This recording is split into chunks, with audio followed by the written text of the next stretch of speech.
Hello, ladies and gentlemen. Co-host Ryan here, just letting you know up top that we had so much fun content in our recording session with our crossover event for More Than Meets the Pod that we're splitting it into two parts. But you don't have to wait our normal 2 weeks for the next episode. Part 2 will drop next Sunday, May 10th. I know, you're welcome. We are the podcast that keeps on giving. All right, here we go. APDC MTMTP crossover, baby! I think charming and crusty is an intersection that we can corner the market for. Oh, absolutely. I think that we personally hit charming and crusty in the same breath. Sometimes we're sparkling personalities, but other times, you hit your gremlin stride. And that's fine. Megatron must be stopped, no matter the cost.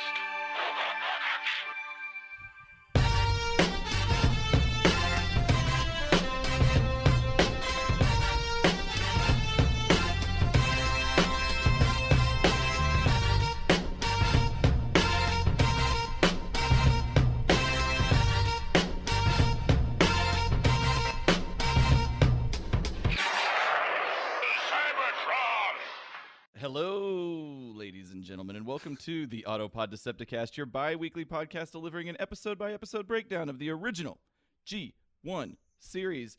This is our episode number 126. Today we're going to be reviewing episode number 22 of the G1 series, the Immobilizer.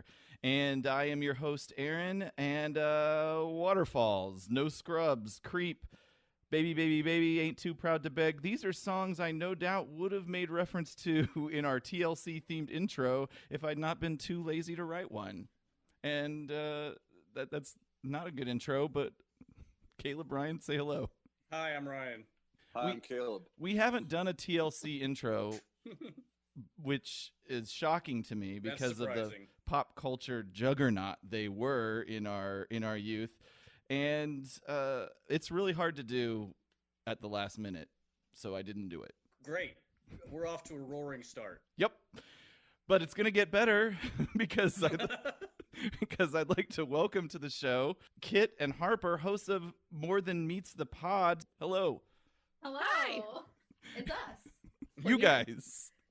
Yeah. All the way from sunny New York. Sunny New York. What part of New York are you from? Western New York, just outside Buffalo. Oh, Buffalo. Have you enjoyed their wings? I've lived here for 25 years. How many wings, if you had to guesstimate, do you think I've eaten in my lifetime? 11. 1,100, maybe. Mm-hmm. They come in packs of 10, typically. Yeah. Have you been to the legendary Anchor Bar and Grill where supposedly they were first served? No. I have, but I did not get wings there. I've had the wing sauce. I didn't think it was very good. Yeah. What a letdown. Just like a shot of it? No, on wings. Oh, I see. I actually had hot wings last night. Oh, good for you. God, I'm is. jealous. Yeah. I offered them them to you 5 days ago. I was deep in sleep. Just waving a chicken wing in front of her while she's sleeping. This was at 6 p.m., not the middle of the night. Caleb, you want to tell them real quick what's happening later this morning for you? Yeah, please share. The world is weird. So in a nutshell, all right. So I have an aunt that's turning 100 years old today. Nice. And yeah, she made it. And so Aaron, do you remember Vic and Lavinia Wood out at the so Absolutely. So that's her. So anyway, I tried to get out of this. There's a birthday parade going in front of her house this morning at probably in the next hour and a half. Okay.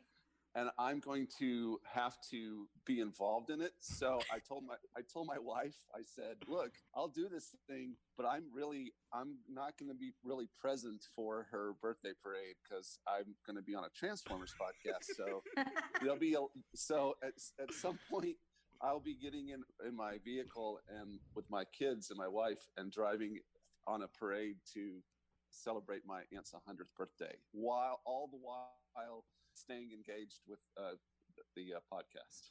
So that means we're all going on this parade as well. It sounds That's like. I'm right. so excited. I at some point, if it's not horribly disruptive, if it feels right, I'll turn on my camera and we can all wave at my 100-year-old aunt together from the street. Awesome. Caleb Perfect. also said that she's blind, so I was like, just tell her the parade happened. She's not blind. She's just 100 years old and can't She's see very going far. blind. she's yeah. But I told my wife, I was like, we could just her that we were there, and she would not have any clue. But Fair enough. So, Kit, Harper, your podcast is amazing. More Than Meets the Pod, a Transformers by and for queer women. Welcome to the show. Listen, I have a problem. I really enjoy your show. How do I reconcile loving your show when it's not for me? You can like things that aren't for you as long as you don't try to make them about you. And we've been really lucky about that. Oh. Like, nobody's come in here and been like, well, why isn't it for me? Yeah. So you guys haven't gotten any like horrible like emails or tweets or anything like that? No, because we have like dude fans who aren't even gay. I listen to it every week. Aw. Every week that it comes out. Yes. Well, yeah, I love your show. Things have been rough lately. Thank you, though. Do you all I want to look take... forward to enjoying your guys' show once I get over my fear of stealing all your goofs. Well, I was going to mention that also, like, we are kind of, right now, you guys are changing formats because you're doing 2 episodes of the G1 at a time. And previously, we were like neck and neck. Like, we would release an episode of G1, and then the week after that, you guys would do it. So you're going to surpass us pretty quickly. But yeah, I would make sure to wait till we've recorded our episode before I listen to yours. Because, like you said, I don't want to coincidentally do like a Carlos Mencia. A reference I I'm just sure think they that get. It would sublimate in my mind. Mhm. And, like, I wouldn't even think about doing it. It would just happen. Talk about your show. What is your show all about? What do you do? What's the tone of it? What's the theme? Please tell the listener. Okay, I mean, we have a kind of like every other week format. So once a week we do what we call our like research or full episodes. Like topical episodes. Yeah, and we pick one thing and just do a lot of TF wiki diving about it. Some of it is my own research. You know what? No, I know. So some examples of stuff we've done before is we did an episode on medics. That's some other ones we've done. I'm totally Anatomy. We did one on Energon. Frequently, we'll just say fuck it, and we'll do an episode only on girls. Yeah, we do have quite a few. That's happened twice at least. Yeah. And then our off weeks, we do what was intended to be a mini-sode, but has just become the same length the rest of them, sometimes longer. Yeah. And we watch an episode of G1. We did that for season 1, and now for season 2, we're watching 2 episodes of G1 per episode. G2 and done. Season 2 is so long. Yeah. Oh yeah, Caleb's very excited about how long it is. Really? Yeah. Oh yeah. I can't wait for it. I'm not gonna. 49 full episodes. I was just really shocked at how much bigger season 2 is than season 1. I really thought we were moving at a good clip. So me too. That light at the end of the tunnel, it just got a lot dimmer for me. Yeah. But did it get dimmer or did it get further away? It I guess Yes. both. both. Yes. I did notice. I was looking at Twitter this morning. You guys, this is your anniversary while we're recording today of 1 year from doing the episode. Is that correct? The inception of the podcast. The Our inception. first anniversary is, I think, May 15th. Something like that, yeah. Somewhere in there. So we're going to try to do something special for that. But Can this you- is the anniversary of Harper texting me while I was in Virginia going, hey, what if we did a Transformers podcast? Yeah, I'd be curious. Can you tell us a little bit more about, coming to that conclusion that this is what you were going to do? Well, about, I want to say it was last January. It was. Yeah, I came home and I was like, having a really rough patch. And I was like, I'm just going to go back to one of my favorite shows, Transformers Prime. And Harper happened to come home while I was watching it and just kind of sat down and started watching it with me. And then we started watching it together as like a thing. Like, it went back to the start of the show so she could get some more context on it. And I just kind of started to get back into Transformers in general because I was really into it around like 2009 to 2013, and then I just stopped because I college and work and everything. And so after we watched TV together, like I started getting into comics, and we started thinking about like dragging Harper further into it. And then when I was on vacation, she texted me and she was like, "You know what? I've been thinking." I think my end of this was just I picked it up and watched it, and then I started reading a lot of fan fiction because that's how I get into things. And I've always wanted to start a podcast for several years now, but it's one of those things that became so daunting of a goal that I was like too terrified to actually do it. And then I was like, well, I think I was drunk, honestly. I wasn't there. I can't vouch. But I was like, well, what if we just do this thing? It'll be fun. There's no pressure because it's not something that I've been like thinking about a long time. So we can just do it and do whatever. It'll be a great time. And then I messaged Kit and we just did it. Yeah, we'd been talking about doing a podcast for years at that point, just on and off about like various things. Kit, you alluded to it a little bit when you mentioned Transformers Prime as your favorite show, but how did you get into the brand at all? And then what made you decide focusing on the goofiness of the G1 series as a topic for your podcast? Well, my first exposure, like totally first thing, was probably just, TF07. It's like I watched it a couple times with my family because my dad was big into action movies and stuff, and it was kind of something that the whole family could watch and not bicker about. But I really got into Transformers specifically. This is fun. My ex and I sat down one summer because we used to watch like just a bunch of stuff over Skype call and Rabbit and stuff, and we just watched all of Transformers animated. And like as soon as that was done, I just felt this like gaping hole in my chest because I was like, this show is so good. And then I think we finished it in the summertime, right before Transformers Prime was about to start. And Transformers Prime was kind of the thing that really just like took hold of me and dragged me in kicking and screaming. I tried. You started on a high note for sure. I think that Transformers Animated is probably one of the highest quality versions of the television format anyway. Everyone kind of dunks on TF Prime, and I understand the criticism, but also it's an incredible show. It's good. It's really good. I tried to watch a couple episodes of G1 back then, and like just couldn't get into it. But then I think I don't ever really remember why we focused on G1. It was just kind of like this thing of, well, what if we just tried to watch every episode of G1? Yeah, it was supposed to be like just a small segment at the end of all of our episodes. And then we recorded the first one and it was so long. We had to split it up. Yeah, I think we went with G1 just because we were like, well, we might as well just start all the way at the beginning. Yeah. I don't think we're going to do that for every show. I think that might kill us. We haven't planned out what we're going to do after we're done with these G1 episodes either, and but with every other week and with how long? Oh, we've got another 2 years ahead of us. Yeah, we don't have to. I do have an Excel spreadsheet that's mapped out us all the way through season 2. Our last episode will be around Christmas 2021 for season 2. How do you feel about that, Caleb? Yeah, your great aunt will be turning 102. You'll be doing a parade in front of her house. Well, hopefully by then all this will be over. We're still gonna be living under the yoke of COVID in 2020. No, it'd be like, nah, it's okay. We'll just stick to the parade thing, Aunt Lavinia. It's cool. Anything to not have to she can't see anyway. I mean, she made it to a century. After that, she's just milking those birthdays. Well, to be honest, when I go over to her house, I go to say hi, and somehow every time I go over, I end up just picking up sticks and doing chores for her in the yard, and I'm like, how did this the happen? Universal experience of an old relative. Oh my God, you're like the opening of a Dennis the Menace comment. Everybody that goes to her house to visit her ends up doing like within 10 minutes is doing yard work for her. It's like there's just like 3 or 4 people looking at each other inexplicably like, what's going on? I feel like she's 100. You should be over there helping her weekly anyway. I mean, that's yeah.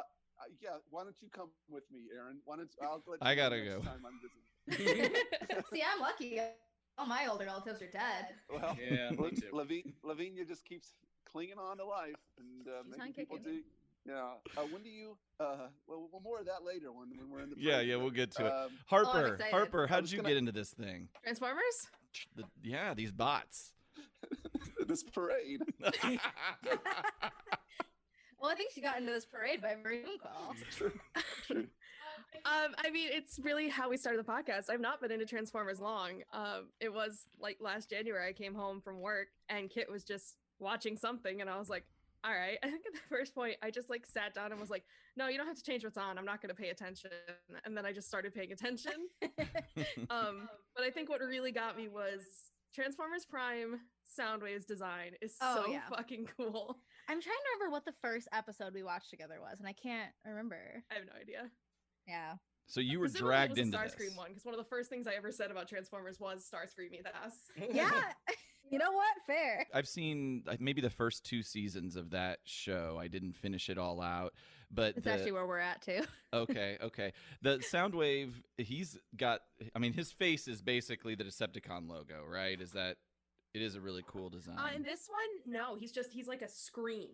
Well, I mean, it's vaguely Decepticon logo shaped, like overall. A little bit. But yeah, he's got the screen, he's got just like these huge long ghoul arms, and he's got a bird strapped to his chest. I looked at that and went, yeah.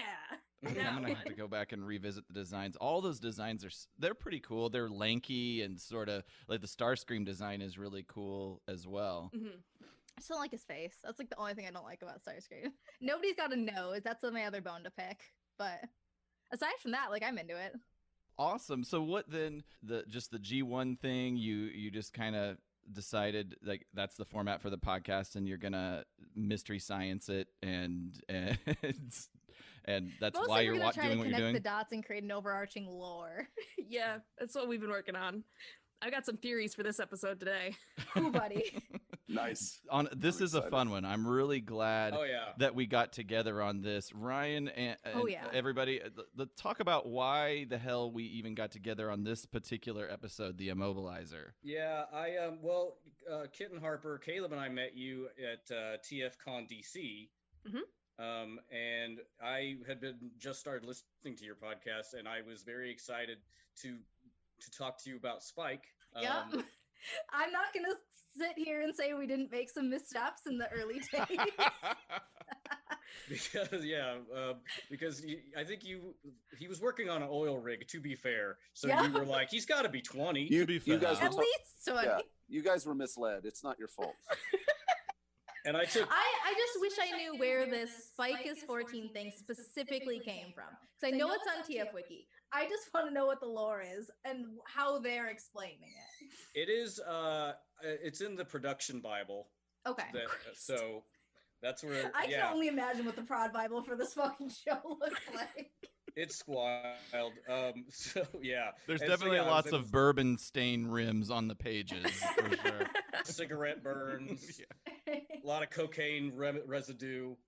So, I didn't know Mr. King was writing for Transformers.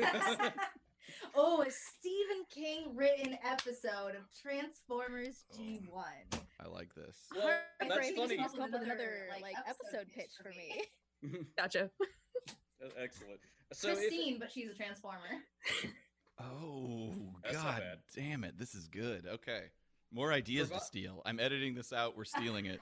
I'm still thinking about Shockwave's big day out. Speaking of cons, provided it actually happens in October, do you guys have any plans to go to TFCon Chicago? Oh, absolutely. Yeah. Yeah. Okay. If Toronto happens, we're gonna have to think about it because that's kind of it's really close to the Buffalo. end of quote unquote all this. Mhm. But yeah, if that happens, we'd like to go, and if Chicago happens, I'd definitely love to go. Ryan, I finish think- the story. Sorry. The Carly story. Or the Oh, sorry. why are we here? It was just because, that's how I met you guys, was telling you that Spike was 14 because you'd made some very off-color jokes. Tell us Yeah. what sort of things were said. Let's revisit. Well, one of the least offensive things I said is that it's a twink's instinct to get close to the sun. Which, you know what? I'll stand by that. That's not too Good. shady. Oh, if we Sure. want to go full off color, I'll admit it. I definitely said something about Jazz, Spike, and Roadhead. Hound were made. Oh yeah, there was a lot of Hound comments. Bumblebee comments were made. So despite any off-color remarks you all or we might have ever made in our life, it doesn't really matter because the canon of this lore is that there is I don't know if we want to say full-on pedophile, but there is a pedophile amongst us in the form of Carly, and I guess we should watch the episode before we get to that. So that's why I wanted to. I have a block of notes below my actual recap that is solely dedicated to how old is Carly Transformers. Okay, good. We'll get to it. We could say you know what? It's debatable. Yeah, It is. I've got You're some right. notes on it too. My dog just farted and left the room. Classic. This is the worst thing I've ever. Oh my god. I like that it was too much for her. She's just like, peace out. Oh my god. Later days. Sorry. Oh my gosh. This is going to be a long one. No, I can feel it already. Okay, I have a couple questions for you before we Okay. get a couple more before we get into the show. Who is your favorite character, or who do you identify with the most In the G1? in the Transformers world? It doesn't necessarily have to be G1, but if you want to take it there, take it there. Oh, I go full RC almost every time. Mm-hmm. How do you not? Like G1 RC, IDW RC, and I don't know. Well, about we don't know anything about G1 RC. And like Harper and I have talked about this before. One of the problems with, and probably one of the reasons there isn't such a collective interest in female characters for Transformers is there is no unified canon for them. An Optimus Prime is going to be largely the same in between, like, continuities. Like, there's some difference, like, I don't know, TFA and TFP Optimus are different. But, like, They're still Optimus. TFP RC and IDW RC are light years apart. Mm-hmm. But the collective, like, personality of every RC is always pretty good. And I'm here for it. Mm-hmm. Yeah. Also, Flame War. I mean, look at her.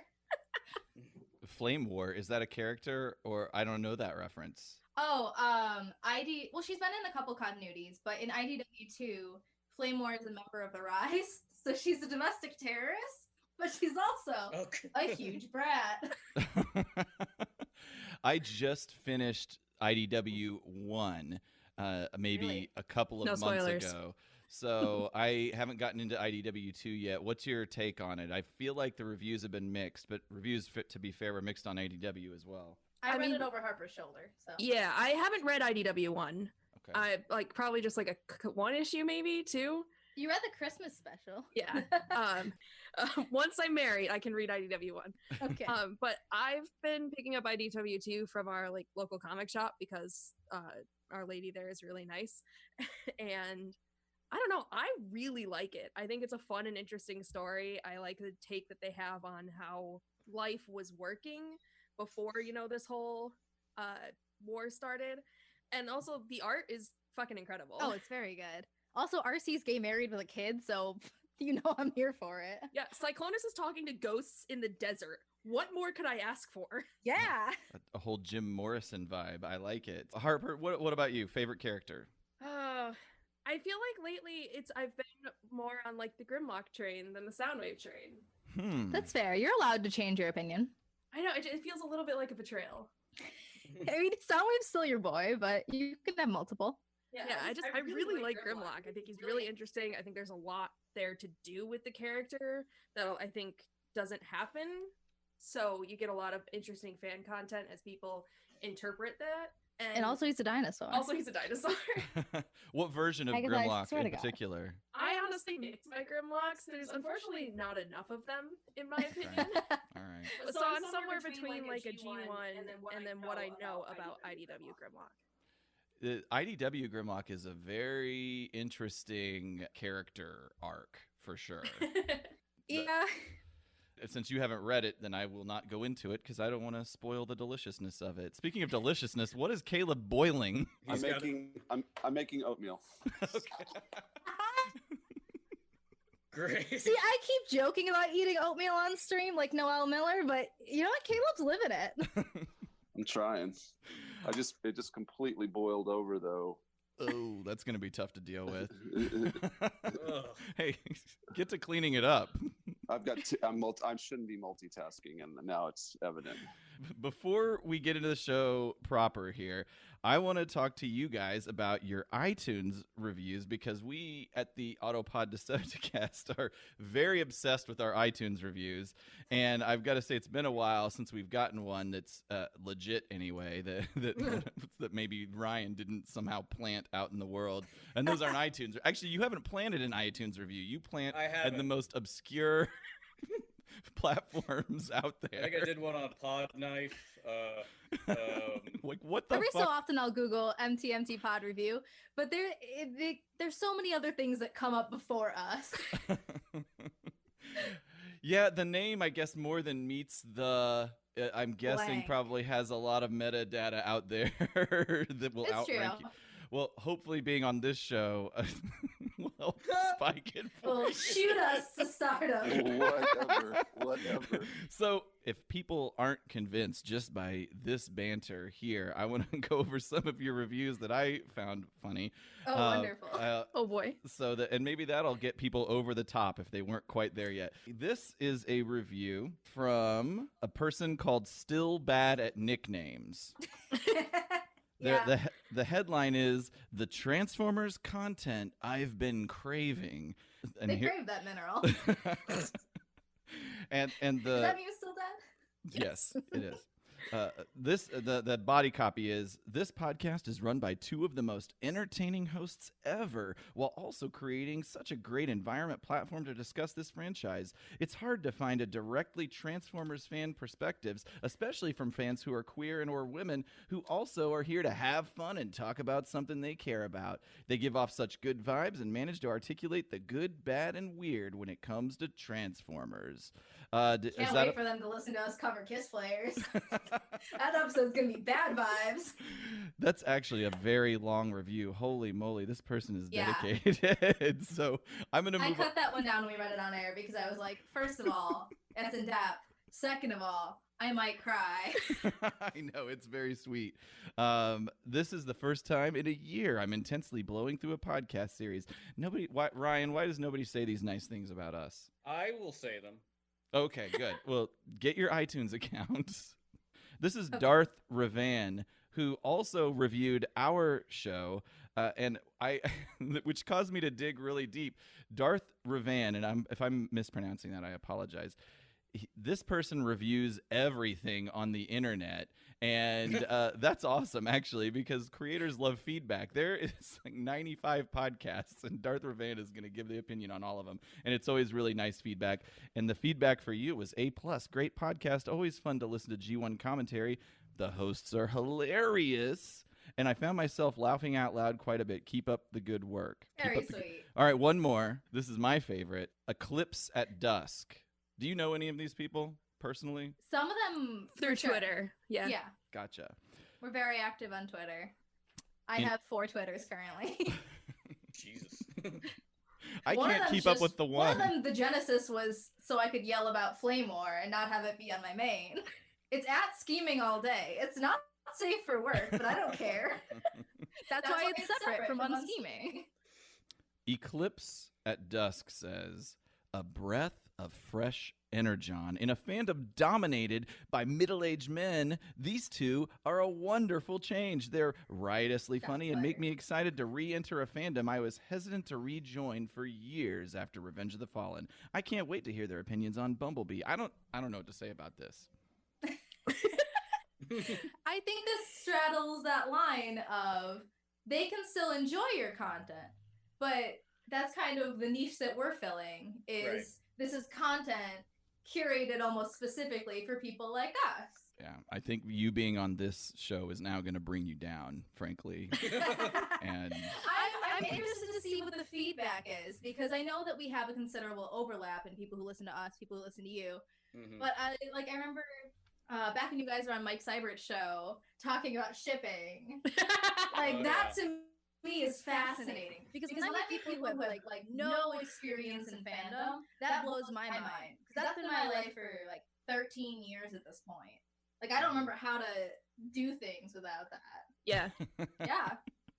I've been a fandom for like I think a decade now. Yeah. So it's just interesting to me because I don't know. Like the thought of being so into something like Transformers that you're like doing a podcast, you go to cons, like you collect toys, but you're not in fandom for it. Like that to me is, I don't know. I would argue that the Transformers Reanimated that you guys do is definitely a part of fandom.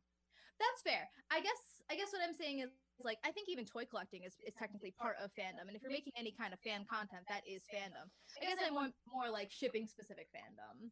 Well, and also none of us are into like fan fiction really. Like we have no like exposure to that really at all, or at least I don't.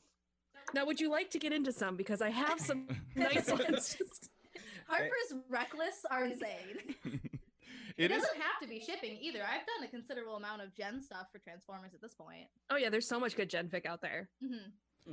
It is awesome that people can express their love for a franchise in so many different unique ways. I think that's really cool. And I don't know how unique it is to Transformers. I mean, I'm sure there's a lot of people that have Star Wars fan fiction or whatever, but I feel like Star Wars is almost the original fandom. Sure. But I feel like Transformers, and I know I'm biased, I feel like more people are more engaged at that creative level and doing different kind of things than any other sort of nerd property. But again, I'm probably biased. It helps that there's so much to draw from in Transformers because you have so many different continuities. You have so many different mediums. You know, you've got the shows, you've got the comics, you've got toys, etc. Yeah. So you can do anything you want from any of those, and so it just kind of explodes. Yeah. Somebody actually suggested an episode topic for us to talk about fan artists and like fan fiction writers who have gone on to do official Transformers work. Which is fascinating to me. We actually went on a whole tear that got cut from one of our previous episodes about, what if we got hired to write Transformers, but we could only write Spotlight, Alpha Trion. Oh man, I'm in an interesting spot because I've woke up one morning and realized I was in fandom. Like I've been. Sometimes life comes at you fast. I don't know. Am I? I guess I'm in fandom. Yeah. There's Forced really fandom no is a thing. Initiation ceremony, I promise. Like I'm card carrying, but it's no less legitimate for you. Thanks. Okay, cool. First of all, thank you for being on the show. Like I said, I'm super excited that you all are here and we're going to get into this. Thank you guys for having us. And hopefully you have time because we've been chatting for over an hour now and we haven't even got to the episode yet. But you're drinking on a Saturday, so you have time on a Saturday morning, no less. Ryan. Saturday shorts. Yes. The lockdown continues. We're obviously recording remotely here, but what is our themed beverage that we are drinking this week? I'm glad you asked. I went off book again for a simpler recipe just so maybe we could all make it and enjoy it together. So I'm calling this one the Carly High Schooler Highball. I don't like this already. Oh. I'm very nervous. A highball is basically a catch-all name for a drink predominantly made with liquor and a mixer, like a rum and coke or a 7 and 7, and it's in a tall Collins glass. For this one, I just went with a whiskey highball. You could do Irish, Scotch, bourbon, whatever you want. I'm doing Cutty Sark Scotch. It's 1 part whiskey to 2 parts ginger ale or club soda, and lemon wedge or twist if you want. Caleb had an interesting, before you guys jumped on, he had an interesting way he was making his cocktail. You want to tell us what that is, Caleb? So I'm just using the resources I have. I have some delicious I do have some delicious bourbon, some Basil Hayden's, okay? And I thought, what better than to ruin that than with a mango LaCroix. And then I thought, I don't want the mango LaCroix to ruin the good bourbon. So I take a sip of the bourbon, and then I take a sip of the LaCroix and I mix it in my mouth and I swallow it that way. You just swish it delicious. Elementary school style? Yeah, it's like you're taking cough syrup. Right. So I like to think of it as a deconstructed cocktail. Right. So trendy. That'll be the next. That'll be I was about to say that'll be the next trend. Caleb's gonna open a gastropub when this is all over. Yeah, I'll be like, here's all the ingredients. Now you mix it together in your mouth. And Well, actually, the waiter will come over, pour a little liquor in your mouth, and then pour a little soda in your mouth, and you do Okay. it. Let me take this one level further. The waiter mixes it in his mouth for you, comes over to your table, and spits it either into your mouth or in your glass. I like it. Delicious. You get the backwash and everything. It'll be like, okay, I'm ready. See, that implies like a funnel situation, which I'm all about that. I was Greek life. COVID-19 is going to do really weird things to us when we get out of it, and we're just going to totally go against the grain of caring about germs. We're going to compulsively swap bodily fluids when this is all over. Yeah. French kiss the homies goodnight. It's mandatory. So cheers. Right, we should probably get down to business. Kitten Harper, what the hell are you drinking on? I have the drink. It's one part we have bullet bourbon, frontier whiskey, and ginger ale, and then I have a splash of lemon juice. Okay. I started out with that, but I finished it a while ago, so I'm back with bullet bourbon and Arizona peach iced tea. Oh man, it's my drink of choice. I like the varieties. I like the varieties we have going on here. The only thing trashier than that is my rum and coke in a dirty, I guess, pool cup is the best way to describe this thing. Jesus Christ. Well, no, I appreciate it because you went right for like the white girl wasted option. Mm-hmm. I do love a rum and coke, and I am white, and I do like to get wasted. Yeah. Let's get into it with the last episode recap. My printer is nearly out of toner, and I'm too lazy. I have toner, but I'm too lazy to go get it and put it in the damn thing. So I'm dealing with really light words today. So this will be fun. Last episode. Take the toner out of your printer that's in there now and shake it. Or spit in it. I'm not trying to lube it up for some fun. Okay. That disgust was palpable. Last episode recap. Old Cliff jumped to conclusions about his friend named after illusions. Maybe Mirage should have been more transparent about his plans. This is great. Everybody is shaking their heads. In the end, any animosity between Cliffy and Raji just disappeared. I can tell these are hits. That's enough of that. So join us as we discuss episode 22 from season 2, The Immobilizer, written by Earl Crescent. I think this is a Toei episode, which means it's a little better than normal. The animation's good, yeah. I have to say, yeah, I feel like it was a little more top notch. There's only like 1 or 2 goofs that I noticed, and they were good goofs. Don't get me wrong. You gotta get down for the goofs. Yeah, I will say up top, I really like this episode, not only because it introduces Carly, who I really like, but it's Ironhide centric, and I like him a lot. Mm-hmm. And then I started thinking, like, it bummed me out that neither Chip nor Carly are in the movie. I mean, I understand you gotta cut it down, but then I was like, is Chip even in season 3? And no, he's not. I don't think so. We love Chip Chase. We love Chip Chase so much. If they would have put him in the movie or season 3, do you think they would have given him robotic legs, futured him up? In the production Bible, they speculate that maybe he could have a rocket pack. I speculate he could have built his own. Yeah, I can't believe Wheeljack, that wasn't a theme of an episode. Let's add this to our fiction pile. Wheeljack makes Chip legs. Well, I don't know if you want to go down the road of like fixing him. Well, That's a little sketchy. We did theorize at one point that they supercharged his wheelchair to work with his mind, because there are several instances where he moves without his hands on the wheels. That's true. Oh, real quick fun fact about Chip and Carly, they're never in the same episode together. Oh no, is there a twist to this? Is there a Batman Bruce Wayne thing happening here? I'm very into that. I mean, I have theories about Carly that might match up with that, honestly. Awesome. Well, let's get into it. Carly's just a psyop. I definitely agree with that theory. So we're at Autobot headquarters. Gather around all, because Wheeljack's got a new invention that he wants everybody to check out. And it's Please call the cops. It's called the Instant Immobilizer. Why would anybody be encouraging him at this point? Not only that, but it's the Wheeljack's Instant Immobilizer. Like, you put his name on it. TM. It's also pretty ironic considering what happens later. Wheeljack is the Ron Popeil of the Transformers universe, isn't he? I got that. I got that reference. I would like how call he him also- an Elon Musk, but he actually does make stuff. Has Wheeljack had a relationship with Grimes? Okay. Wheeljack had a really fucked up threesome with Grimes and Azealia Banks and has never recovered. So Wheeljack's going to demonstrate his invention here, and to do it, he has Hound project an image of Laserbeak. That Decepticon dirty bird. Yes.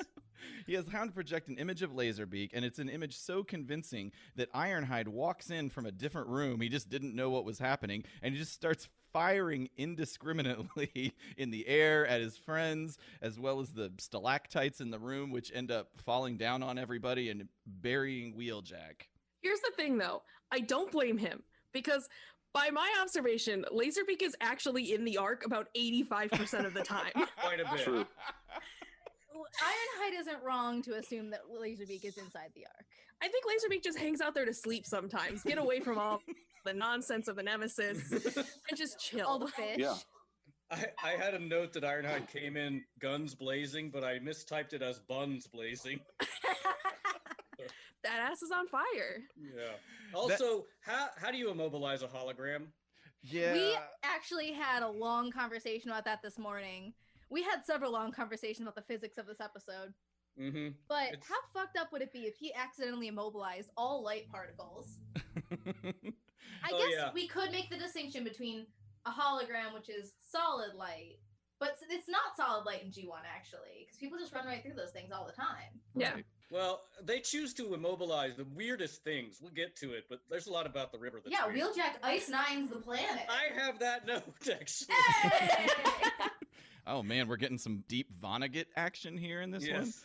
So a couple things about this. So Hound can just project holograms out of his chest now, I guess. I mean, isn't that what he did with he did that with the giant Autobot at the season 1 finale? I guess I don't remember that either. Also, Ironhide hiles Hitler when he walks into the room.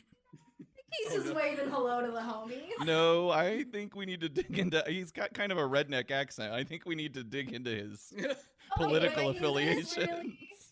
There's no. His Actually, elbows bent. That's a little bit of a like. Oh hey. Hey. All More right, of well, More of a Heil, how you doing kind of deal. God. Casual around the office, highly. Heil, where's the coffee? Spike is. Oh, it was no neck Ironhide. We missed it. Everybody in this episode, no necks. Ugh, I didn't notice it, but now that you say Spike it, only gets a neck. Wheeljack several times, no neck. even Yeah. Spike's neck feels very Meaty. short. He has front at neck, this but no point. back neck. So Spike explain. They get Ironhide to stop indiscriminately firing on everything, and Spike explains the whole hologram situation to him. And Ironhide feels bad about it. He's gonna help dig Wheeljack out of the rock that's covering him. And it turns out the polarizer on the Immobilizer is now damaged. And Wingnuts. Ironhide feels bad about it, and Wheeljack just straight up orders Bumblebee and Spike to go pick up a new polarizer. Down at That the is hardware store. A-okay with Bumblebee. Yeah. I think that Wheeljack has to expect if he's sending Bumblebee to do something, for one, Spike is going to go with him, and for another, is going to take all day. Yeah. They're not going to get things done efficiently. They're going to stop at the arcade and spend at least 6 hours doing nothing. Bumblebee, you're not doing shit. Go to the hardware store. You little bitch. That This brings is up a Saturday good morning point. on the Ark. That brings up a good point. I guess you can just find this stuff laying around at the local hardware store. A polarizer? Sure. Yeah. Get you a polarizer by this afternoon. It's Chip Chase's hardware store, There we which go. means it sells weapons of mass destruction. I love the idea that Chip Chase the genius just has this sort of blue-collar entrepreneurial effort of the hardware store. He's a man of many talents. I mean, you might Renaissance as well. man. People are always Yeah. going to need fucking nails. Let's get in the market. Let's sell them some high-tech nails. These All- nails hammer themselves. Hammerless nails. I If anybody could do it, it's Chip Chase. also Bumblebee can just get ordered around by anybody. Why doesn't he tell Wheeljack to go fuck himself? Baby of the family. Yeah. Also, like, he's gonna say, no, I don't want to go outside. Right. Yeah, I don't want to go spend 8 hours at an arcade with Spike Witwicky. Let's let's get to this arcade because there's a lot of fun stuff I have to say about it. Oh, it's spacious, Okay. it's Okay. well lit, and it's stocked with classic games like Yes. and posters to make sure that we know it's 1985. Yeah, it's the hottest modern titles. We have like Pan, Pan. Chew. I like Chew. That's the kissing game. A game called Hot. Yes. That game's only for adults. I like to think the game Pan is about baking French bread. So like 1980s Cooking Mama. Sure. You're missing an eye in there. I guess you're right. I was just very excited about that joke. That's very fair. I don't mean to dunk on it. And B is playing perhaps the most excitingly titled game of them all, Robot Resource. Which I feel like was an alternate title for Transformers that they rejected and they wanted to get back in there somehow. And then they I'm took that more title, interested in retranslated the- it, and it's now Rescue Bots. Robot Resource War. Robots in disguise. I'm more interested in the eclectic collection of people watching Bumblebee play this game, including several businessmen in suits, which makes it look like Bumblebee's being scouted for the first esports league. Oh man, he's gonna get into that toxicity. Right? The- Bumblebee call out. So I guess we're beyond the robots being in disguise at this point. Are the Autobots just out? We think so. Oh, absolutely, because there's so many instances where they show up at a power plant and everyone's like, oh, it's the Decepticons. There's a poster in the one plant in season 1 that just says enemy across a big old picture of Megatron. Also, everybody has Teletraan One's phone number. Yeah, That's just part of the standard union package. yeah. Sure. Teletraan One is in every union handbook. Oh, I like the idea. The politics behind the Autobots are now tied into the Teamsters, It's the union. the Miners League. Yes. This is what we've been preaching and praying and saying and preaching. It's honestly one of the foundations of our entire show is the unions. Yeah, they're the building blocks of America. At this point, some young lass wants to cut in on the game, but she's gonna have to wait for her own turn because Spike isn't having any of that bullshit. Oh, she's pretty. Yeah, he's like a good girl. Can we talk about the outfit though? I love it. She has it Legend took of me some Zelda time. boots. Yes. It took me some time, but once we got to the point where she's talking Ironhide later, I was like, this outfit fucks. The only thing I hate is that she's wearing a white belt and brown boots. And I'm I like, think don't the do white it. part is part of her shirt. Even so. Okay. I think this is acceptable. I think you're over the top on this belt situation. But anyway, I respect Carly's first priority, which is getting in with the wingman so she can get what she really wants. The cute Autobot. is I what don't she blame her. says. Can we talk about how Spike just fucking shoves her out of the way with an elbow? He's not happy.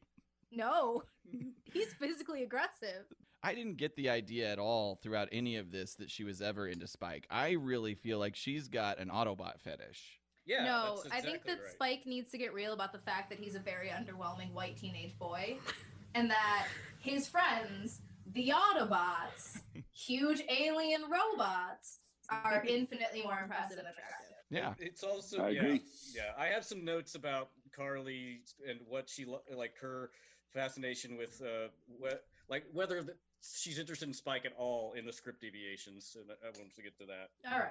Spike is he gets irritated and he reminds Bumblebee at this point, we got to get this polarizer. We should have been back hours ago. Hours ago. What like He what also made them think dislocates his elbows. Yes, they bend backwards. To make one off-color joke because this episode demands it, and it's who is Spike more jealous of in this moment? Mhm. Who's to say? Yeah, it's not clear whether he's upset that Carly is not interested in him or whether he's jealous because she's hitting on Bumblebee. I mean, Bumblebee is a sexy beast. They run out of the video Yeah, look at those arcade. knees. They run out of the video arcade, and Carly is parked very illegally. What in the Oh, front of the fuck? largest fire hydrant in the world. Her friend texted her like, "There is a robot in here." She just she GTA 4'd across the city. Yeah.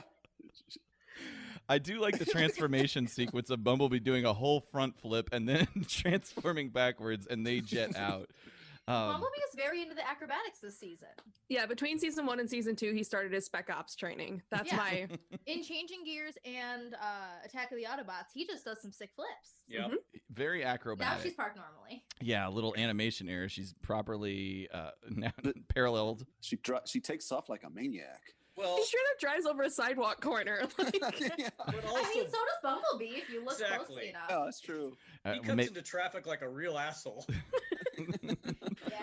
So Carly's gonna give chase at this point. She jumps in her. She's got a hot pink convertible, and also she knows how to drive stick, fellas. B and Spike. Her seat is way too far back, though. That's dangerous. B and Spike get pulled over by 5-0. They get asked what's wrong, and the cop says, Your age, son. Are you old enough to drive? and it turns out Spike is too young to be driving. So that's another he clue never that he's. actually answers. I'm not saying he's not too young. I think if we go by the actual math, he's probably 15 or 16. Right. Definitely does not have his driver's license, though. Right. But oh, is that all? Well, so he's. I don't remember his exact language, but he basically says it's not a problem because I'm not really driving. He doesn't say it's not a problem because I'm 16. I'm not really driving. He says, "Oh, is that all? I wasn't driving." And the guy's like, "Well, you're the only one in the car, and you're not driving." Yeah, he neither confirms nor denies whether he's old enough to drive. Yeah, Your it's facts very Can't vague. drive. Your facts are correct. However, 2 episodes ago, I think it was clear he wasn't old enough to drive. Was it Autobot Spike when they talked about the motorcycle and he said something about it not was being old enough to drive? That was the end of last Insecticon. season. No, it was the Insecticon episode, I think. Yeah, that was the end of last season. No, Okay. Devastator was the end of last season. Okay, All well, right. yeah, but like the second to last episode ending last season. Okay. Sorry. We don't have enough data to know how much time has passed. Okay, well, all right, we'll just proceed. We get into another one of these situations where the Transformer transforms for the first time, and you get this whole kind of, oh my god, a Transformer moment. The I cop think wasn't at the union meeting. I think that we have an issue. I think this man is impersonating an officer because the beat cop union would have passed that news along. Well, here's what this whole sequence is with the cop is very weird. There's like he says, Spike says that it's okay. This is Bumblebee, and the cop goes, "Oh yeah, let's see it buzz and make honey." And first of all, pig, bumblebees don't make honey. Harper and I had this exact same argument. Not as vitriolic as would whales having sex sound different on dry land, but it was still an argument. I also would have loved it if Bumblebee didn't intervene at all. And like No, he just sat there. Yeah. Let Spike dig himself a hole. I like the idea that so this goes back to the earlier point where we were saying I guess the Autobots are out. When Spike said this is Bumblebee, he assumed the cop would just know what that meant. Like it's like if he was trying to get into a club and the bouncer was giving him shit and he was like, "Don't you know who this is? It's Bumblebee." Yeah. I do like your theory that this is a guy impersonating a cop because he has no badge and no gun. No badge, no gun. He's got jumper cables in the back seat where the prisoners would sit. They're gonna do some stuff to those prisoners. It's gonna be bad. It's gonna be like Swim Fan. Out of nowhere, Ravage shows up on the scene and attacks Bumblebee.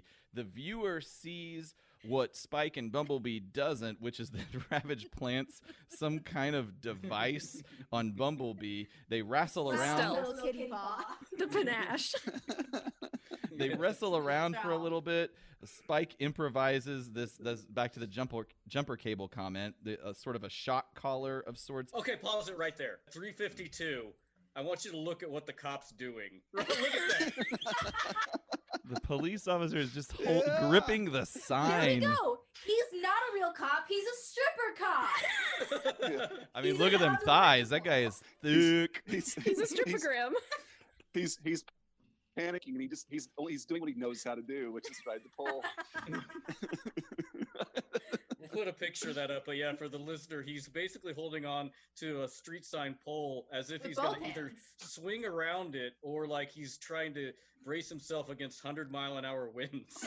He looks like he's on the back end of a very powerful thrust. Super strength and smack Ratchet. Sure. It's possible. It's possible that this was just like he was hired by somebody to do an elaborate stripper thing for Bumblebee and Spike, but it backfired because Ravage interrupted. Oh my God, that is hilarious. I thought you would hire a strippergram to do it for your friends in broad daylight on a street corner in a city. So who hired him?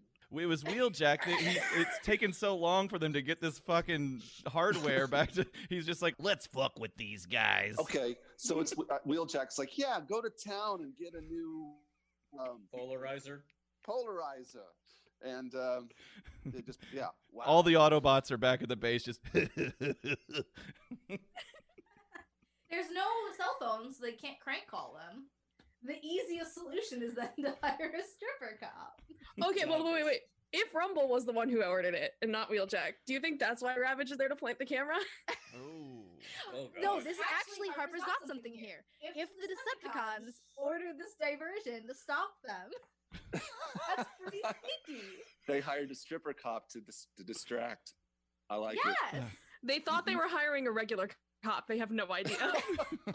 The Decepticons don't have human friends, so they don't know about human stuff like clothing. Also, and stripping. that is a good point, though. Like, if this cop hadn't stopped them, where was Ravage going to plant that and when?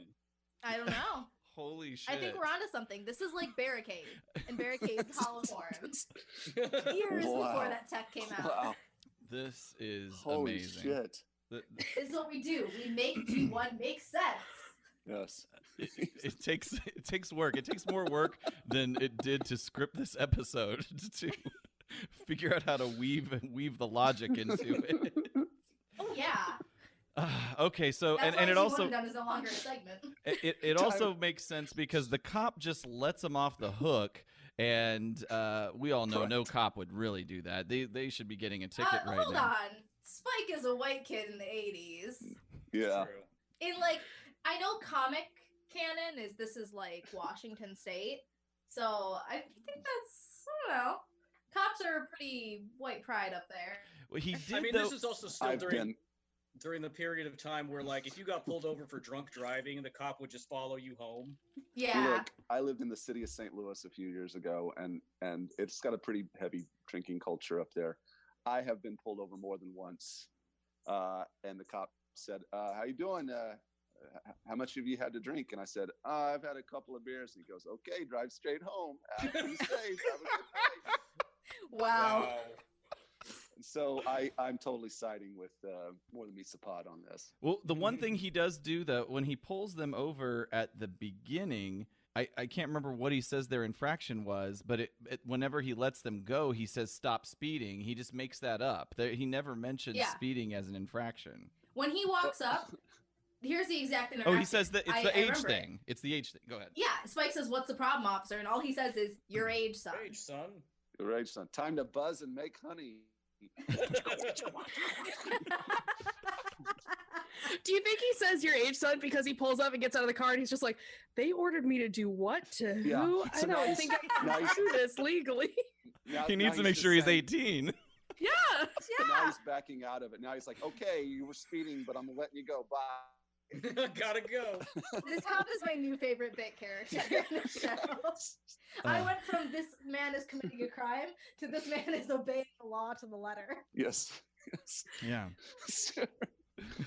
Ravage gets electrocuted, runs off. The cop, as we said, lets Spike and Bumblebee go. And we end up back at Autobot headquarters. And Can I talk about this tableau, please? Tableau it. Yeah. This is a tableau of everybody cleaning up Ironhide's mess. And if you look at the left of the screen, Sunstreaker is using a vacuum. And Prowls is just crouched on the ground. Like, Jazz and Trailbreaker are doing nothing. And Gears and Braun are hauling rocks. Actually, Jazz is just kind of thotting it up over there. I don't know what he's really up to. But just the Sunstreaker. Sunstreaker. He's got a shop vac. It's an old school house vacuum. I mean that. Yeah, we had those when I was like, It's like not even 4. a shot vac. Yeah, it's an old. Also, it's a vintage Hoover. When did Trailbreaker get so svelte? I know. Yeah. He got all that ass good. though. He does not look this shapely later in the he's- episode. Now Trailbreaker's keeping it tight. He's doing True. squats. There's Oh whoa! That's a bird call. Aggressive ass Is bird out your window. Is that Caleb or Caleb? Are you Yeah. outside? Yeah, I'm in my garage. Sorry, I'll No, it's okay. It's Kind it's of a- nice. Again, it gives me the illusion that I'm outside enjoying nature. It's like the Cool. 6th member of this podcast. That the, bird. the bird. Mm-hmm. It's Laserbeak. Oh fuck! Bumblebee and Spike, they deliver the polarizer, as was their charge 18 hours ago. And then we shift. Oh, you don't have the animation goof, I don't think. Oh, really? Oh, doesn't he? Of the thing just going through his hand? No, it looked normal. No, his went through there. No, Oh, yeah, there it was. he's inside of it. Is this what you're talking about? Oh, yeah. It's His like it's hand all up passes in his straight wrist. through that polarizer multiple times. It's Elsa's braid all over again. Yeah. I will not stand here and listen to your accusation that there are animation errors in G1. Please look at Sparkplug in this moment. Looks like a frog. He doesn't look good. Wheeljack is understandably pretty pissed off about all this. So as we recall, there was a camera planted on Bumblebee, and we zoom into that camera. It's very cinematic, and we find that the Decepticons are on the other end of that, spying on the Autobots. They're watching this whole event, so now they know about the Immobilizer, and they're going to keep tabs on it so that they can ultimately use it against the Autobots. Here's what fucks me up. Is that Wheeljack is saying in this moment, like, we're going to use it and we're going to immobilize all the Decepticons permanently and they'll be offline forever. And I'm like, how did he get permission from Optimus Prime to literally kill everyone? Like, that's what he's saying. He's like, we're going to kill them forever. It's going to be great. Or either kill them or just freeze them in place forever. Yeah. And thankfully, like, we know later on that you're not conscious during the immobilization, but still, it's pretty not fucked great. up. There is sort of a euthanizing of a whole race of Autobots element to it that is a bit dark. What's the word I'm looking for? Not euthanization. Genocide? Genocide. Genocide. Thank you. I got you. Euthanizing is actually nice. A nice term. That's like the politically correct way that they would say it. That would be if you kill What, Ravage. what gets me about this? Oh, that's really sad. What gets me about Wheeljack's whole spiel is that it's kind of directly at odds with what Ironhide is saying later on that we'll get to. Yes. That makes yes. him seem like he's more of a pacifist than Wheeljack, which is weird. Yeah. We go back to Autobot headquarters. Optimus Prime recommends that we test the Immobilizer under conditions that Wheeljack has never considered in his life. Safe conditions. Quote unquote. Roll out, you fucks. This transformation sequence is really bizarre. Like, we've It's never seen bad. It looks like they're getting ready to go down on something. Oh, the whole thing is just very like I've never seen them transform like this, and I guess maybe they're like, Whoop. hey, remember these things turn into other things, but they transform in the most ass way possible. It's like a weird montage. Like, I don't know. Like how you watch like an action movie and there's a TNA montage. Like that's how this feels. It's just like little shots of like people forming. It's transformation porn. Yeah. It's kind of cool Oh, that they would God. do it though, but the end It is. result is very awkwardly shaped alt modes. Look at Sideswipe. Sideswipe looks like the TF animated version of himself. It's jacked. That's not a Lambo. That's Elon Musk's space SUV. Yeah. You guys use as the primary illustration for your podcast, I think the word maybe is avatar. I think it's from this image of Optimus Prime that's used lots of times throughout the episode. He's But it's, outside. yeah, it's outside in not your this version. one. Right, But right. yeah. It's They not use this it one. over but it's- and over again. But Yeah. it's those cells, and it is a very well illustrated transformation sequence. They go to it quite a bit in the It's classic in the dad. film. Honestly, you want to know how we came by that? that cover for ours. I think I Googled Transformers, and that was one of the first pictures that came. Now we have multiple other apps. I don't understand. They go to that really cool Prime animation a lot, but I don't understand why they don't do that for the other Autobots or all the Transformers. They don't deserve dignity. I guess. Yeah, no kid. Everybody deserves their own boilerplate, amazingly illustrated transformation sequence. They do. Well, fuck them. I mean, look at Jazz. Every time he kind of like leaps into it. Nobody else. Does anybody else really have it that we've discovered? No, I don't. I think Bumblebee has a semi-standard one. It's never like the same angle. Clearly they're reusing the same cells, but he does have that like go down, twist, whatever. Okay. I love that move. I'm trying to remember where we were and what we were talking about. We're getting ready to go to the river. Safety conditions. Yeah, the Okay. Autobot convoy is Thank rolling up at some river in the woods. Perfect. That they apparently use to test all of their new and experimental weaponry. We've gone off-road, baby. Go mud. That's right. So yeah, we're off-road. Ironhide gets assigned by Optimus Prime to take first watch, which is a weird assignment to me because how long are we going to be here that we have to call it first watch? We're just going to test. Not only that, but he only assigns a watch to one entrance vector. There's like 6 other ways that the Decepticons could get there. They're in a forest. I've never heard the single words entrance to the forest. entrance vector before, but now I'm wanting to fold that into my angle of nomenclature. attack, but I like entrance vector. It sounds saucy. I don't get the point of them having to go off site to do this anyway. That is true. Why do you They have want to go to fuck with their local ecosystem. True. Yeah. But they're Wheeljack's already like- remote. Yeah. This is just like we're back at changing gears. Fuck your local ecosystem. Yep. Wheeljack's just crazy. He's just I mean, you're not wrong. Wheeljack. He's gonna plant the immobilizer on the ground here, and he fires at an unsuspecting waterfall, immobilizing it. You want to get to your Yeah, Vonnegut there's a references lot of- here? Well, that's yeah. exactly. I didn't want to get too deep into it because it is we have to let some things go. But how does this work at all? Like, My problem was like, what is the area of effect on this? If this river leads to the ocean, yeah, Wheeljack just Ice Nine the planet. Like, there's Exactly. what are the fish? Are the fish dead or are they just immobilized?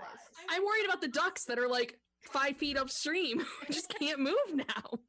yeah, and like if it doesn't affect all the water it touches, shouldn't it just be pooling and spilling over? It's Yeah. And how does it know the difference between water atoms and rock atoms? But anyway, it's again. Ooh, I didn't even consider that part. Yeah, it's like it doesn't spread. It's like it attacks one group of things. And why the fuck does it work on a river?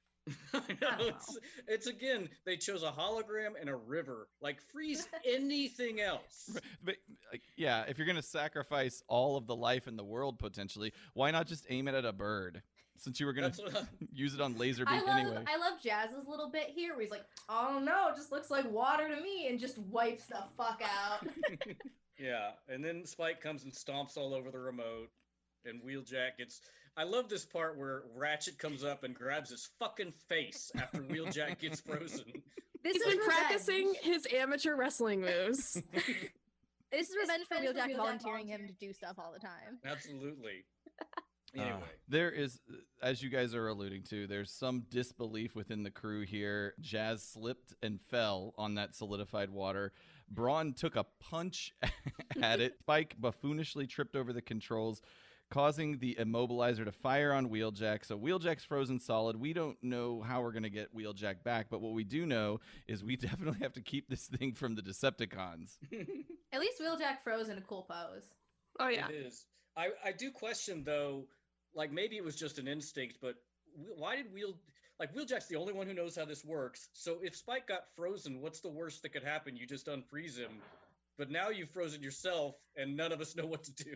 Well, maybe he's not 100% on how it works in organics. Because he picked a hologram. He picked a river. He probably just forgot about fish or just doesn't know about them. We don't know if the Autobots know. Has anybody told Wheeljack about biology? Probably not. I think we also know, and here we are back to Prime's awkward blue thing that I never noticed it before. Ever since Caleb said that it looks like he's pooping a cube, that's all I can see. Ugh. Yep. Well, here's the problem: is it goes up the back. It's a C-string. Harper was right. C-string. Also, somebody in season 2 is really hitting it with that inner thigh shading on Optimus Prime. Yeah. Them for it. It's too much. Here's another no-neck Ironhide. But the final thing I want to say about Wheeljack in the Immobilizer is he doesn't know how to reverse the effects at this point, because, not to get too far ahead of ourselves, but Carly discovers how to do that. Well, he doesn't know. The effects aren't permanent, so I think he's not really worried about that. I think he's just like, it'll wear off eventually. Yeah, because he says earlier in the episode that he has to develop a stronger prototype to make it permanent. Yeah, so I think he's just like, well, they'll be fine. We're at Ironhide on watch duty. I just noticed this. Is he holding a version of Optimus Prime's gun?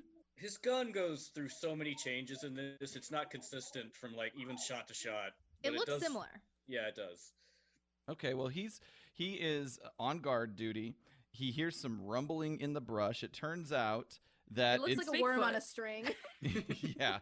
It turns out it's devoted Autobot fan Carly, and he takes a shot at a tree and goes to approach, and that's when he discovers it. He immediately starts lecturing her, which led me to some places. Is this area off limits to civilians? Who ordered that? Does the government know that they're doing this? Listen, I have thoughts about the government that are going to come up later. Wonderful. I don't know why he has to pick her up at all. That's where I was going. I mean, he picks up Chip Chase at least once or twice last season, which, like, maybe that makes it make more sense out of the very rational explanation of, like, Chip Chase and Ironhide are married. You're marrying off Ironhide to every Tom, Dick, and Harry that looks his way. Look at him. He's an old maid. He needs to settle down. And he has a lot to offer. I mean, somebody would be lucky to have him in their life. I'm just looking to settle down. Head empty, thoughts fighting. But maybe everybody's turned off by that whole pro-Nazi thing that he has going on, and that's probably... You did this! It's the mohawk. Nobody wants to settle down with a man with a mohawk. Look at Noah Puckerman. I think the mohawk is bringing me even more in the neo-Nazi corner with Ironhide. He's chit-chatting with Carly. We hear some telltale Decepticon laser and fusion cannon noises in the background. Ironhide runs to check out the scene, and it turns out... over a rock. Yeah. It turns out Megatron and the crew have already taken control of all of the Autobots, and they're just now in charge of this whole operation. I will say this was my probably the bluest joke that I have in this. Was, Ironhide says to Carly something along the lines of like, "What are you?" Don't laugh. I have to get this out. What are you doing here? And I was taking notes and not even thinking, and I was like, "She's here to get the good pussy." Well, I can never say that out loud. And not only has she just said that out loud, she had to text it to me last night. She didn't want to say it. Who do you think Carly is the most interested in this whole crew of people? Ironhide, duh. The amount of time that she spends chasing after Ironhide. I don't want to get too into this because I still have that heavily debate about Carly's age later. Yeah, I will say that I do like the writing of this episode, even though the plot is fairly ridiculous. Like, they do a good job of making, like, Carly and Ironhide have, like, an actual, like, relationship. Yeah. Like, they become friends, basically. They have a rapport, and that isn't just like, oh, hi, I'm Carly, we're best friends now. Yeah. Which is what I do to people. What's your name? Fred? Fred, we're best friends now. Oh, Fred? Ryan, Friend? Ryan, everyone knows you don't socially interact with anyone. It's true. I don't want to ever meet anybody. I don't know. I feel like Ryan is mostly responsible for more than meets the pod being on this show right now. Look at Ryan getting all social and reaching out, taking risks. I don't know. Harper kind of took that first plunge for us because I wasn't talking to nobody. The Decepticons, they're in charge of the scene, taking all the Autobots hostage, and Ironhide is still hiding in the brushes. And he feels at this point, he's sad. He feels like was in derelict of duty, and all of this is his fault. And that's where we go to commercial. Decepticons took Optimus by surprise because I wasn't at my post. This is all my fault. because the cons probably like approach from a different angle. We can all agree. A different vector, you mean? Different vector. Guess what? They can fucking fly. They can fly. That's one of the 6. They could have come from like several directions, not in Ironhide. They could have come from the sky. They could have come from up from the ground. Like, there's way more than an X and Y axis here, for sure. Yeah. We are in a 3D space, a 4D space, if you will. I'm sure we're going to talk about this a lot, but Ironhide, I feel like it's over the top that Ironhide feels responsible for all of this because obviously he was doing his job. Yeah. He investigated a disturbance. Right. He's not smart enough to think about the fact that it's more Optimus Prime's fault. He thinks Optimus Prime is right all the time. Well, Optimus Prime should have put more people in different vectors to cover, but they never do that. Like you said earlier, Laserbeak basically lives at Autobot headquarters. It's his vacation home. But we're back from commercial, and we're in for a hell of a good football game, fans. Megatron has demanded control of the device, the Immobilizer. Trailbreaker declines on Prime's behalf, and he calls him a mega turkey. Rough. I love how like jovial Trailbreaker is and how much he loves force fields. He's just laughing through this whole thing. Yeah. He's got one job on this stupid ship, and my God, he's gonna do it. I love the fact that Ratchet loses his mouth during that force field moment. I didn't see that. Oh, hold on. Yeah. What? We gotta like right there. That is disturbing. He has no mouth and he must scream. Oh, I'm not in for it. Trailbreaker, he's got his force field out, and he's blocking all the laser projectiles that the Decepticons are firing over them. Starscream takes the opportunity to do some branded, trademarked shit talk, flies up into the air. He's got the great idea to come in from the above vector and attack the Autobots from the sky, and here he wants to murder. Yes, he does, and we see Sky...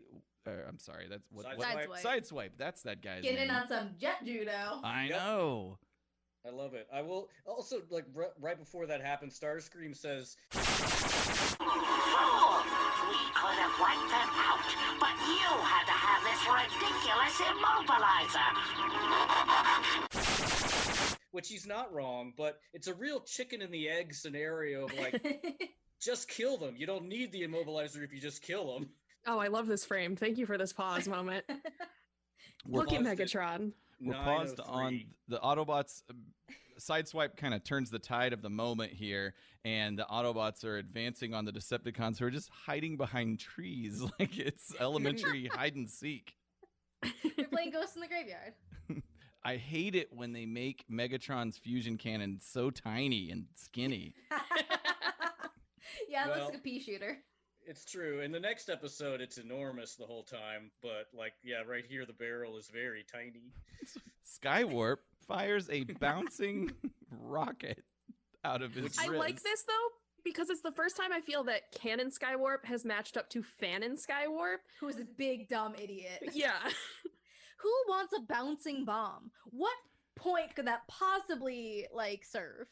Yeah, also, when does it explode? Does it just bounce around and then just stop? Like, it's like a hot potato situation. There's a lot of tree work in this episode. Yeah. This goes back to a conversation that we have had a couple of times. Despite the fact that the Autobots can't manage an organization, their technology is pretty innovative. Decepticon technology is never actually good, but they have great leadership skills. Well, it's because Shockwave is back on Cybertron, and he's the science guy. Right. I like to think that Shockwave is sending them prototypes, but this is all part of his like grand plan to eventually like overtake the Decepticons. So he's like, I'll give Megatron some shitty tech that he thinks is good, which will undercut him in the future. We have a very large Shockwave mythos. Okay. No, I like it. It is interesting how Shockwave is such an iconic character, but yet his origins in the cartoon here are very humble. To be fair, in the comic book, he was doing stuff. They detailed him out from the very beginning. This bouncing rocket has knocked over a bunch of trees in front, including one right in front of Ironhide and Spike and Carly, and they're ducking it. And the battle rages on in the woods. Optimus gets taken out by one of these fallen trees. He keeps and he fumbles bouncing. the ball. it becomes a problem for everybody. And so, this bouncing bomb, yeah. That's why you don't make a bomb that doesn't just go off. And so to take care of it, Megatron actually has to get into gun mode and let Soundwave pull his trigger and explode the damn thing. Otherwise, everybody's gonna fucking die. Just a small note, when Megatron transforms there's no transformation sound. Oh, wonderful. The explosion also takes out a tree, or I think maybe the bomb takes out the tree right before Soundwave and Megatron take out the bomb, and that falls on Optimus Prime, who fumbles the ball at that I will point. also say this whole sequence starts in the rest of an episode long game of keep away with the blame for the situation. The blame and the immobilizer. Yeah. Because Ironhide is like, it's all my fault, it's all my fault. And Carly pops in and is like, no, it's my fault. And it really looks like they're wrestling over an Easter ham. You have hams at Easter? You guys don't? I mean, I don't personally have hams at Easter, but I thought it was traditional. Yeah. My family's all heathens. We're not having Easter anything. You paused it here at 9:52, where Starscream confronts Ironhide, who's trying to get the immobilizer. And Ironhide's, like, I guess default safety mechanism is to shoot liquid shit. Just hits him with some goo. He fires some brown diarrhea-looking stuff at Starscream's feet. It's very, like, Hawkeye's putty arrow. In any case, the immobilizer is fumbled out onto the frozen river. Mm-hmm. Yeah, snatched up by Megatron. From Starscream, Megatron picks it up. He got over there really fast. They are all standing in the middle of this frozen river, and they're humble bragging about how awesome they are right at the point. First, hold on one moment. Before they really get dunked on, Starscream has a beautiful little moment where his telemeter has been damaged. Oh, God. He just stumbles around walking into trees. That is so funny, and I don't know why they included it, but it made me laugh for a while. There's no repercussions for this later in the episode. He's fine after this. Yeah, somebody was... I think that... yeah, it's so bad. Thunk. Here it is. Thunk. It's like the bomb filter. Megatron has the immobilizer. They've got what they need. Starscream is done embarrassing himself, so they're just gonna get the shit out of there. And I guarantee the Autobots are gonna pay for this treachery. And I'm sorry, I got ahead of myself here. I totally skipped over the fact that the river is about to unfreeze. But can we also talk and wash all of them away? Optimus says, "You're losing your warriors, Megatron." And Megatron says, warriors are expendable. The most important thing is that I get what I deserve. Yeah, it's that's a terrible thing to say as a leader. In front of your entire army. I feel like they know. Yeah. My favorite bit of this thing after they all crawl out of the river is that Thundercracker wants to go back and I quote, liquefy that slime prime. Slime prime. Slime prime. It's very bloodthirsty. Slime thirsty. Yeah, but we do get to establish that the immobilizer is not currently permanent because the river unimmobilizes. I actually have that specific note, un-immobilizes.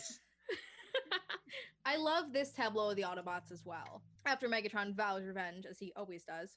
We never use the word tableau. We need to start incorporating that into our lingo. I like tableau because there's shot and there's tableau, but tableau is like the entire ensemble's there and something's bad.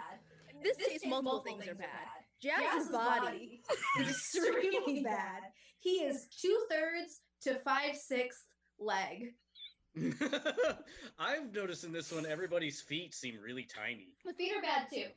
I think the most important part of this is that they've assigned the task of carrying Wheeljack to the mini-bots, specifically Cliffjumper, Bumblebee, and Gears, which I understand is that, like, if they drop him, he's not going to fall as far. But Mr. I can lift 4 million pounds Prime is not just carrying Wheeljack. That's infuriating. It would have been funny to see him underneath Prime's arm. It's just like a football. There is sort of an Oompa Loompa element to having the mini-bots do all this grunt work. I am surprised they haven't sung a song about it yet. I would love it if you would improvise a Autobots as Oompa Loompa song right now. I can't sing. What would you do if your friends are all froze? That's as good as it gets. I'll get back to you. Megatron stole the invention from under your nose. Oh, Pretty good. See what we can cook up. The Autobots, it's time to head back to base. So everybody, Spike and Carly included, are going to go back to Autobot headquarters, and we're hopeful at this point that Wheeljack's own immobilization will be temporary, like the waterfalls that we just saw. And I'm wondering if Spike is going to get the courage to talk to a girl. A girl? He totally invites her back without asking anyone's permission. Oh, yeah. Coming back to our secure secret base. What could go wrong? I mean, Chip Chase just gets to go hang out with them, no problem. So why not? Chip Chase had demonstrated value, though. Carly has It's true. yet to do. She's still a stranger. There's no reason to trust her at this point. She's Also, just an Chip Chase Autobot had groupie. definitely illustrated that he had security clearance. Mhm. Yeah, I mean, he kind of like got inside of Prowl's head before all that. Everybody should be very scared of Chip Chase, actually. I mean, yeah. It's okay. He's a good boy. Yeah. This next scene is a beautiful callback to season 1 for me, where Ratchet is fixing Ironhide up and threatening to cut off his vocal cords again. Yep. I wish he would chuckle. I just need a little I'd be over. We're back at Autobot base. Real quick, the character models are really good in this episode. The shot is really good. They stick to the models. I love the angular drawings. It's no ACOM episode for sure. Oh, God. We're at Autobot headquarters, and Optimus Prime's self-pity detector must be going off because Ironhide, he's assigning all of the blame to himself, and it's like, fuck it, I gotta retire now. You can't retire! This isn't even your job at this point. It's your life. What are you going to do? Like, do you go to a used car lot and just wait for somebody to buy you and have some new adventures? Do you just straight up die? There's no retiring. There's 10 of you left. Retiring just means death. We went on a little journey earlier Wow. today about You're potential very- jobs that Ironhide could undertake. I'm just a Passionate about country that. boy, Prime. I'm gonna go fishing. He could- Retiring for Autobots is the equivalent of we're just going to send the old family dog up to the farm. Don't worry about it. Wink, wink. I Who's was- out back with a shotgun? Cliff jumper. I won't hesitate, bitch. But Optimus Prime very quickly accepts his resignation. It's a very weird sequence. I like that he's shouting at Ironhide as Ironhide is already turning the corner. But this single moment where he goes, I miss you already, is the single strongest argument for the Ironhide Optimus Prime ship I have ever seen, including the fact that Ironhide has blindly followed Optimus into danger on at least 3 other occasions, including Fire on the Mountain. Mm-hmm. Yeah. This, I will say, as ridiculous as whatever retirement looks like for an Autobot, it was kind. I don't know. I found it very sad. Maybe It was maybe depressing. sad. But it's clearly not his fault. He was doing his job. If it's anybody's fault, Optimus Prime can take some blame, or Carly, and she is Well, this- rightfully taking the blame here in this moment with Spike. Yeah, Carly does some shit. Carly comes into her own as a trickster god. Well, she's here at Autobot headquarters. She's found. I mean, honestly, this is the best place she could ever be. She's at the heart of whatever her weird fetish is. So Spike is trying to console her, and Carly runs off in her Legend of Zelda boots, leaving Spike alone in.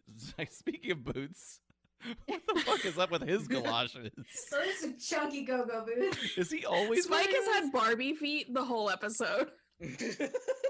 This is one of my favorite moments of the episode when Carly chases after Ironhide and it's like, it's not your fault. Like, it's my fault.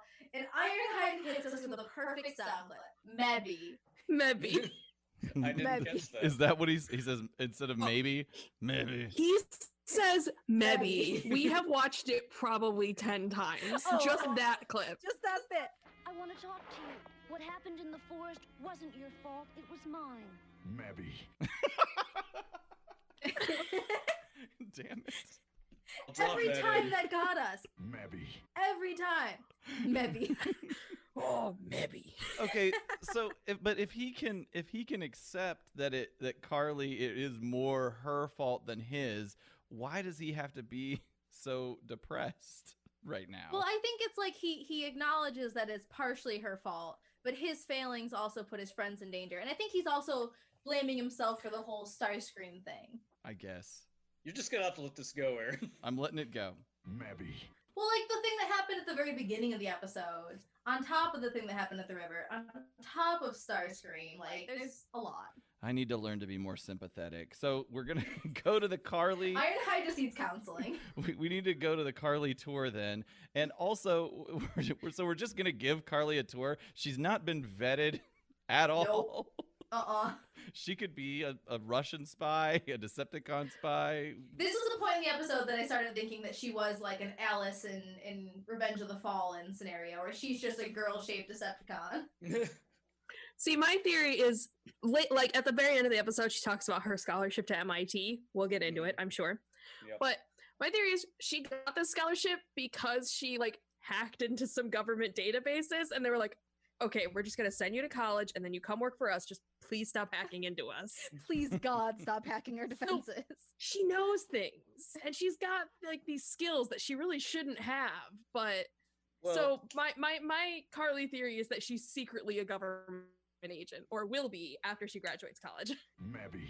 It is true, because as we're going on this tour, which first of all, their fucking armory is filled. Stop number one and the last one. But second of all, she knows where the Decepticon base is. Yes! She just drops that it's underwater. Yeah. And then later we'll see she finds it. That's one of those moments where she says we're the underwater Decepticon base, and you in any other movie you would say, I didn't say anything about an underwater Decepticon base.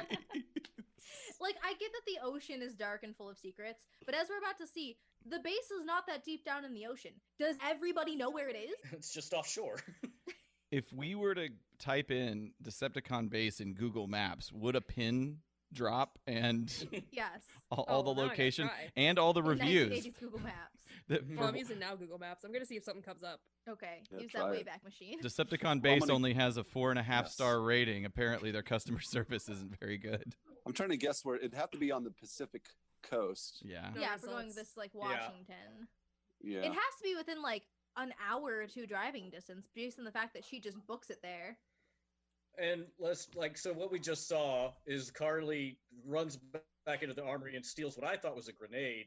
And I didn't remember that from watching this previously. And I'm like, what the fuck is she doing? This was also, we watched this episode the other night, and we had to stop and scream about 3 or 4 times. This was one of the moments that really had us like in hysterics. She jukes on him and takes the grenade. Yeah. Again, compliments all of our conversation about her having motivations that seem perhaps untoward. I don't know. She looks very evil. I know. I paused it at a very evil glance. But yeah, she also straight up says, she's like, somebody should just murder all the Decepticons. And then at some point she decides someone should be her. Yeah. Ironhide's stance here is actually shockingly pacifistic. Like, the fact that he actually considers the Decepticons changing as a potential outcome for this is not what I expected. You all referenced that earlier, and it is true. I mean, he basically says, unless we can help them see the light, then I get it's either help them see the light and hopefully that's the way it is, or we're gonna have to kind of put them down, send them to hell ourselves. Carly, she's very hawkish to say the least, and she steals this grenade right under Ironhide's nose. That maybe does prove out his incompetence as a guard, but also he's depressed right now. We go back to the main hub of the arc at this point, and Wheeljack unfreezes. You have the whole "whoa, where am I" moment. Everybody catches Wheeljack up on the situation. Ironhide's a loser. Megatron He rules. once again just falls directly on a sword. And we got to stop Megatron before he unlocks the ability of Wheeljack's technology to make the freeze permanent. And this is where we realize that Carly's disappeared. Holy fuck, where is she? And I feel like if there's a little bit of gaslighting, they all of a sudden paint the picture of her as a potentially crazy woman. My note here is that this is exactly how I can tell that Spike has spent 0 time around any women ever. And like the fact that he doesn't really have a mom in G1, like I kind of understand it. But he automatically jumps to Carly hysterical. We need to find her. We don't know what she's doing. When he doesn't even know that she has a grenade. If he knew about the grenade, I would accept it because the grenade is also worrying me. But the last woman he spoke to was Louisa. And Louisa didn't exactly keep it normal. So I don't know. Caleb, quick question: how's the parade going? Can you talk to us? Yeah. It's already over. I was hoping to see it. Well, I showed it. Oh, where was I? While you guys were talking, I turned my camera around and Oh. showed us pull up to the lady's house. I saw a driveway. I didn't realize it was not your driveway. We pulled up into her driveway. She came out and waved, and we drove off. Bye, you old bitch. Short, sweet, and to the birthday.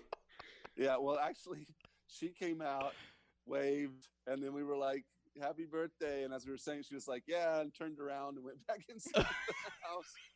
And of course, my mom said that they'd had like 50 cars by the house in the past hour and a half. So she's just sick of it. She was just like, "Yeah, what?" Bye. She's just like, "Whatever." Yeah. So no, that we have driven there, said happy birthday, and I'm back Great.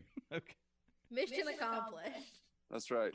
The whole doing parades of cars for people on their birthday is a weird meme that's come out of this whole COVID-19 thing. Like people you wouldn't even go to their birthday party. I know. You're doing a parade in your car for. It is almost. Not to say anything about Lavinia, but It's a physical manifestation of liking somebody's comment on social media. It's just like, I'm going to drive by. Yeah. I was going to say it's like the minimal amount of effort you could put into wishing, but it isn't, because I wouldn't do it. Yeah. I'm not getting in the car. I've lucked out. I don't have any friends who've had birthdays that I am close enough. Yeah. I thought you were going to be like, I don't have any friends. I mean, we're just roommates, and yeah, we actually hate each other, Scott. Yeah. Aaron, when's your birthday? Coming up May 16th. Oh. I'm spite officiating Harper's wedding. I'm just Aaron, gonna ruin the whole thing. Aaron, you want me to drive by on your birthday? Yeah. You'll probably throw something at me from out of your car. Call us up on Zoom. We'll yell. No, I want you guys to drive down from the outskirts of Buffalo. Or else it's not real. At this point, it would be a relief to leave the home. And that's where we'll pick back up next week for part 2 of the APDC MTMTP crossover event. Be there and be square. Until next time, ladies and gentlemen, pistols at dawn.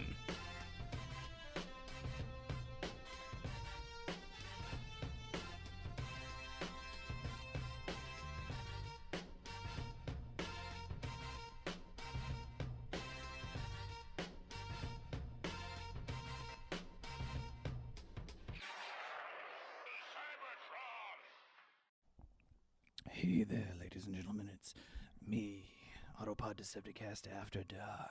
Yeah, I mean, what? Nothing was happening. What? Huh? I didn't hear any of that. Oh, okay, good. No big deal.